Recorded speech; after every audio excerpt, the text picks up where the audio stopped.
An old black man fell, and the blame shocked everyone. An 82-year-old black man slammed to the floor of a New York nursing home, and in that instant, the world caught fire. His name was Otis Lee, and the thud of his fragile body wasn't just a fall. It was a spark, igniting suspicion, rage, and centuries of buried wounds. People gasped. Some swore it was an accident, but others, eyes sharp, voices poisoned, pointed at the white boy standing nearby, branding him guilty without proof. In a heartbeat, the room became a battlefield, truth strangled by prejudice. This wasn't just a fall. It was the explosion of America's oldest wound, raw, burning, and impossible to ignore. He didn't just fall. He crashed into the silence of the nursing home like a thunderclap, a human life colliding with the cold, merciless tile floor. The sound of bone against stone was more than a sound. It was a sentence, a reminder that bodies age, that dignity bends, that time always wins. For a moment, no one moved. The air itself seemed paralyzed. Then came the voice, sharp and certain, piercing through confusion like a knife. The boy shoved him. Every head turned. Every eye landed on Eli Foster, a 14-year-old whose hands still trembled in midair, caught between the instinct to help and the curse of being seen too close. In the space of a breath, he was no longer a boy, he was the accused. He was no longer a child with kindness in his heart, he was the villain of the scene. A single accusation had written the story, long before truth was allowed to speak. And there, on the floor, was Otis Lee, 82 years carved deep into his skin, into the stoop of his back, into the weary music of his voice. He was a black man who had survived more than most. The smoke-filled clubs of Harlem, where his trumpet sang louder than hate. The side streets where police cars slowed just to remind him of his place. The funerals of friends taken too soon by a system that never saw them as enough. His body had grown frail, his hands shook with age, but his spirit was iron. Yet in this moment, iron was not enough. The fall stole his breath, the pain blurred his sight, and the whisper of a lie cut deeper than any wound his body could bear. The room became a stage. Every face, an audience hungry for order. Old men, clutching walkers, leaned forward as if to witness history repeat itself. Nurses froze, their duty shackled by fear of liability, weighing risk against truth. A chorus of whispers rose. Maybe the boy did shove him. Maybe the old man was too fragile. Maybe it didn't matter. Because in America, suspicion spreads faster than compassion. And once a seed of blame is planted, it grows like wildfire. Eli's lips trembled, but no words came. His chest heaved with a protest that died in his throat. He had only wanted to help. He had sat beside Otis for weeks, listening when no one else did, leaning into stories that tasted of smoke and jazz and survival. Eli was drawn to him not because a school told him to volunteer, but because something in Otis's eyes told him the past was worth carrying forward. He had wanted to honor that past, to learn, to listen, to care. But kindness has a cruel weakness. It is fragile in the face of suspicion. And in that instant, suspicion triumphed. Eli stood there, painted as a villain in a story he had never written, branded by silence louder than any confession. His pale face, once a symbol of innocence, became a mask for guilt that was never his. And Otis, beneath the pain, beneath the sting of fractured bone, there was recognition. He knew this moment too well, not the fall, but the lie. He had seen neighbors accused for standing in the wrong place, friends imprisoned for crimes they never touched, lives shattered not by truth, but by the power of perception. Now, in his twilight years, in a place meant for safety, he felt it again, history's hand pressing down on his chest, a cycle unbroken, a story retold. The tragedy was not just in the fall, it was in the way the world rushed to write its ending before truth had time to speak. It was in how quickly compassion curdled into fear, how easily a boy's kindness was recast as violence, how swiftly an old man's pain became a stage for prejudice. And yet here lies the hook, the breath that holds the audience hostage. The story is not finished.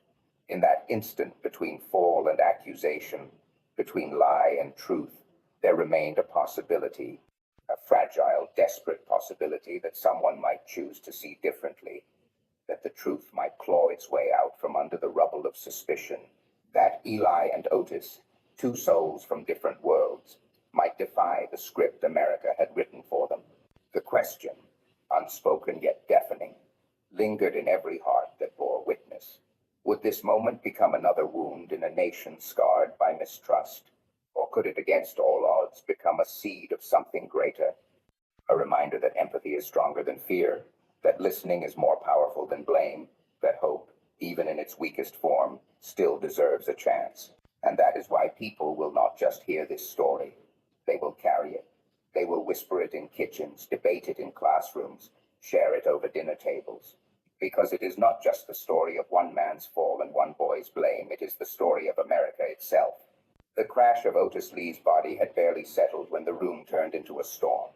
The words, "The boy shoved him," spread like gasoline, catching fire. Faces hardened, whispers sharpened into blades, and suddenly all the quiet years of bitterness, all the buried wounds of injustice, seemed to pour into that single moment. Of course, someone hissed, their voice laced with decades of distrust, a white boy pretending to care. Another resident shook their head, her eyes glistening with fury. They always smile, but behind the smile is the same violence we've known our whole lives. Eli Foster stood paralyzed, but the weight of every stare pressed on him like shackles. He tried to raise his hands, to plead, but the room wasn't listening to words, it was listening to its history. To the black men who'd been accused for nothing, to the women who'd been silenced, to the neighbors who never came home after being framed. And now, here was a pale, trembling boy, at the wrong place, the wrong time, carrying the wrong skin. A woman's cane slammed against the floor. "You think we don't know what we see?" She spat. "We've been fooled too many times. We've been told too many lies." The anger in her voice was not just for Eli, but for every courtroom where truth had been twisted, every headline that excused brutality, every apology that came too late. The nurses exchanged uneasy glances, but even they could not quiet the rising tide. The air smelled of fear and rage, a mix as suffocating as smoke. Eli's face, pale and desperate, became a canvas onto which the crowd painted every betrayal they had endured. Otis, groaning on the floor, tried to lift a hand toward the boy. His fingers trembled, reaching not to accuse but to shield. He knew the pattern too well, how quickly a single narrative hardened into stone. He wanted to shout to tell them Eli had tried to catch him, not shove him, but his voice was trapped in the prison of his failing body. Eli's chest heaved. "Please," he whispered, his voice cracking. "I didn't." But the sound only deepened the anger. To some, it was the slickness of performance. To others, it was the same plea they had heard from oppressors who walked free. "Lies," someone muttered, and the words stuck, spreading like venom. For the first time, Eli felt not like a boy, but a symbol. To them, he wasn't Eli Foster, the kid who stayed after school to help his sick mother, the boy who read stories to lonely residents. He was every white smile they could not trust, every white hand that promised kindness but delivered pain. The rage in the room wasn't rational, it was righteous. It wasn't about Eli, it was about centuries. And though he was only 14, standing there pale and shaking, he was suddenly drowning in a legacy of blood and betrayal he had never chosen, but now could not escape. The sirens outside wailed louder, but inside, the verdict had already begun to form. The room no longer breathed. It trembled. Anger that had burned hot only moments ago now collapsed into something far more dangerous: shame. Those who had raised their voices against Eli suddenly felt the silence pressing on their chests, a silence that accused them more harshly than any words ever could. They had believed what was easiest to believe, that the young white boy must have been the cause, that his presence near Otis's fall could only mean guilt. It was a story they had told themselves before, over and over, in different forms, with different faces. And yet, here it was again, the weight of history, repeating itself in reverse. Some clutched the arms of their chairs, knuckles pale, as fragments of memory stormed in. They remembered nights when news stations played looped footage of men with brown skin or black skin, accused before proven, their names destroyed before their truth was even spoken. They remembered how quickly blame had always seemed to find its target when color became the weapon. Now, in this sterile hallway, they had turned the same knife in the other direction, fast, ruthless, blind. Eli's face, drained of all color, became unbearable to look at. His eyes held the innocence of a boy who had come only to serve, to help with the quiet dignity of folding blankets, holding frail hands, fetching water when voices cracked with thirst. Yet the room had painted him a monster, and as that realization began to take root, the rage that once united them fractured into unease. Each witness began to sense that they were not just bystanders to Otis's fall. They were participants in a ritual of condemnation that had no winners, only wounds. Otis, still lying weak on the floor, shifted slightly, his breath shallow but insistent. That breath was a testament. It whispered of Harlem nights filled with saxophones, of marches where voices demanded dignity, of decades surviving under suspicion's shadow. And now, in the twilight of his life, he had become the stage for another performance of America's greatest tragedy. The rush to accuse, the refusal to see. Somewhere in the crowd, a woman pressed her palms to her face, tears soaking through the cracks of her fingers. A man turned away, ashamed of the venom he had spat only moments earlier.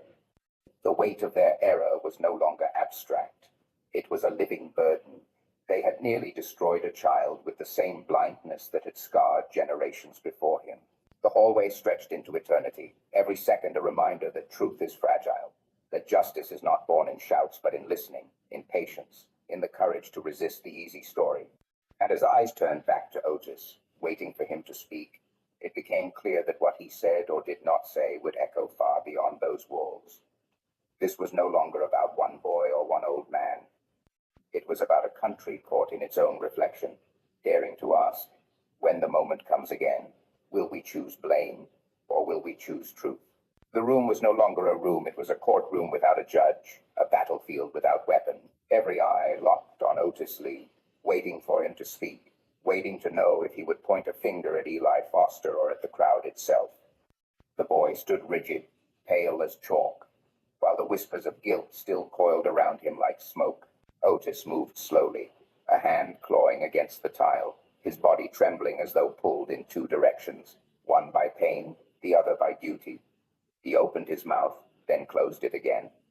The silence grew unbearable, pressing on everyone's chest. Was he gathering strength to accuse, or mercy to absolve? No one could tell. Finally, his voice broke the air, ragged, uneven, yet heavy with something deeper than words. You wanted it to be him, he said, his tone soft but razor-sharp. The sentence fell into the crowd like a stone in water, rippling outward, shaking the certainty of every witness. Some shifted in shame, others stiffened in denial. Still, no one dared answer. Eli's eyes widened, desperate, but Otis did not look at him. Instead, his gaze swept the room sharp, questioning, weighing each soul as though searching for a hidden truth. Why? He asked, his voice barely more than a whisper. Why was it so easy for you? No one spoke. Not the nurse clutching her clipboard, not the old men in wheelchairs, not the volunteer by the door. The question hung there unanswered, a noose that seemed to tighten around everyone's throat. Otis coughed, the sound violent, his frame shaking as though the words themselves were tearing him apart. Yet he forced himself upright, his spine bending but not breaking. You think you know what happened, he continued, slower now, each word deliberate, but you saw nothing, and still you were ready. A chill spread through the hall. What did he mean? Was he defending the boy? Was he condemning them all? Or was he about to reveal something no one wanted to hear? Eli's lips parted, ready to speak, but Otis lifted a hand, frail, trembling, yet commanding silence like a gavel. His eyes finally landed on the boy, burning with an intensity that made Eli's knees weaken. In that moment, everyone leaned forward, straining to hear what would come next, fearing it, craving it. But Otis did not give them the relief of clarity. Instead, he stopped. He let the silence swell again, larger than before, darker. A silence that was no longer emptiness, but weight. An accusation, a riddle, a mirror. His lips trembled as though shaping a final revelation, then pressed shut. The crowd stared at him, helpless, suspended between doubt and dread. The truth, whatever it was, hovered just out of reach, close enough to taste, but too far to hold. And in that agonizing gap, the story tightened its grip, refusing to let them go. The room did not breathe. It only stared. And at the center, broken yet unbent, sat Otis Lee. Blood still throbbed in his temple. His body shook from the fall, but his eyes, those eyes cut sharper than steel. They were not the eyes of an old man. They were the eyes of a witness who had carried 82 years of injustice and would not let one more lie pass unchallenged. He rose halfway from the chair, voice tearing like gravel through glass. You saw me fall, and the first thing you reached for wasn't truth, it was blame.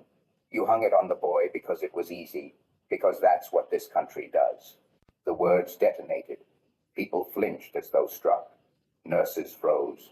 Residents shrank back. But Otis pressed on, savage in his clarity. You want to talk about danger? The real danger isn't a push or a shove. It's the story you tell yourselves when you see a black body broken on the floor. You need someone to hold responsible, someone to make it neat, and you'll sacrifice the truth just to keep your comfort clean.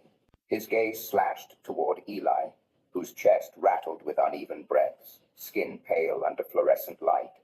Otis's voice dropped low, the kind of low that burned more than a shout. And you, boy, they will make you carry their lie if you let them. You'll drown in guilt for something you didn't do, or you'll drown in silence for not standing against it. Either way, you lose unless you fight. The crowd stirred uneasily. A murmur spread, then died. No one dared answer. The weight of his words pinned them in their seats, forced them to taste the bitter truth they had swallowed for generations. Otis leaned back, his chest heaving, every breath a war, yet his eyes still pinned the room like knives through glass. This, he rasped, is how hatred survives. Not with mobs, not with chains, but with whispers in clean hallways, with a lie no one challenges. The silence was suffocating now, thick enough to choke. Eli's lips parted, a protest trembling on the edge, but Otis stopped him with nothing more than a stare, an unspoken command to let the truth speak louder than excuses.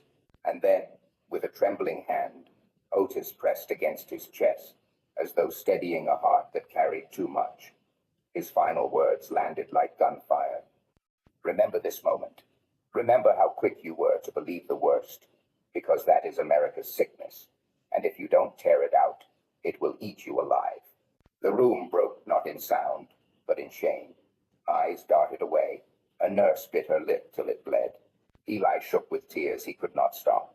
And still, Otis's eyes burned on, searing into every soul present, branding them with a truth they could never wash away. The room froze. Time itself seemed to bend around the old man's trembling figure. Otis Lee sat hunched on the edge of the chair, his breath shallow, his chest rising like a storm barely contained. Eyes darted, whispers cracked the silence, but then his voice, thin yet electric, carved through the air. You think you know what happened? His words weren't a statement. They were an accusation wrapped in smoke. No one dared to reply. But the truth. His lips trembled. His pause lingered like a blade hovering in midair. The truth doesn't live in what you saw. It lives in what you refuse to see. The crowd shifted uneasily. Someone coughed. Another adjusted their glasses. Eli's small frame shook in the corner, waiting, praying for the words that might save him. Otis leaned forward, his face shadowed, his eyes glinting with something both broken and unbreakable. Do you know what it feels like to fall your whole life? Not just once, on this floor, but every day, falling in the eyes of strangers, in the stories they invent about you, in the silence they keep when the lie is easier than the truth. A murmur rippled. Was he defending Eli? Was he condemning them all? No one could tell. He coughed, hard, blood almost at his lips, but his voice grew sharper. You all saw me fall, but ask yourselves, who really pushed me? These bones, this floor, or something deeper, something older than me? older than this room, older than him. He jerked his head toward Eli without naming him. The air thickened. Some swore they heard chains in his words, echoes of streets they'd never walked. Others felt the sting of guilt, though he hadn't accused directly. He was painting a shadow, not a picture, forcing them to lean forward, to wonder, to dread the next brushstroke. Eli's sob caught in his throat. He wanted to shout the truth, to plead, but Otis lifted one shaking hand, silencing him. Not yet, son, not yet. Let them squirm in the silence they built. Every ear strained. Every second grew heavier. Would Otis declare Eli innocent? Would he expose someone else? Or would he let the weight of uncertainty crush them all? Then, with a slow exhale, Otis leaned back. His eyes scanned each face, one by one, as if memorizing their shame. And when he finally spoke again, it was barely above a whisper, yet sharp enough to bleed into memory. Tonight you'll carry what I leave unsaid, and it will follow you long after I'm gone. No answer, no conclusion, just a silence that howled louder than words. The old man's chair still rocked slightly, as if Otis Lee's presence hadn't fully left the room. His last words unfinished, jagged, bleeding didn't fade. They expanded. They seeped into the cracks of every heart listening. It wasn't silence that followed, it was accusation. Eli stood frozen, a child too small to hold the avalanche that had just fallen. His eyes darted across the crowd, desperate, pleading, see me, believe me, but no one moved. Their gazes slid away, sharp with judgment or soft with cowardice. In that single instant, the boy wasn't a boy anymore. He was a vessel carrying every ghost this country had buried and forgotten. Someone hissed under their breath. He did it. I saw how close he was. Another voice, brittle with doubt, murmured, but what if Otis meant? Then the sentence died, strangled by fear. That's when the real fracture appeared, not in the story of Otis and Eli, but in the people themselves. Because every listener, every witness suddenly faced the unbearable question, would I rather believe a child's innocence or feed the hunger for a simple villain? And beneath that question was the darker one no one dared to name. What if we are the reason truth never survives? Outside, New York throbbed with neon and noise. Inside, the walls closed in. The crowd felt trapped in a trial that had no judge, no jury, only mirrors. Otis had left them nothing but fire, and now it burned in their hands. Eli's lip trembled, his voice finally breaking free in a whisper no louder than a prayer. I didn't push him. It should have shattered the tension, should have freed him. Instead, the words collapsed into the void, swallowed whole by suspicion. A woman near the back clenched her handbag to her chest, her knuckles paled. She remembered a boy once her brother falsely accused. She had stayed silent, and that silence had killed him. Tears streaked her face, but still she said nothing. The crowd began to shift uneasily, but not toward resolution. They carried their own unspoken verdicts, each heavier than the next. And Eli, shoulders sagging, understood what Otis had meant all along.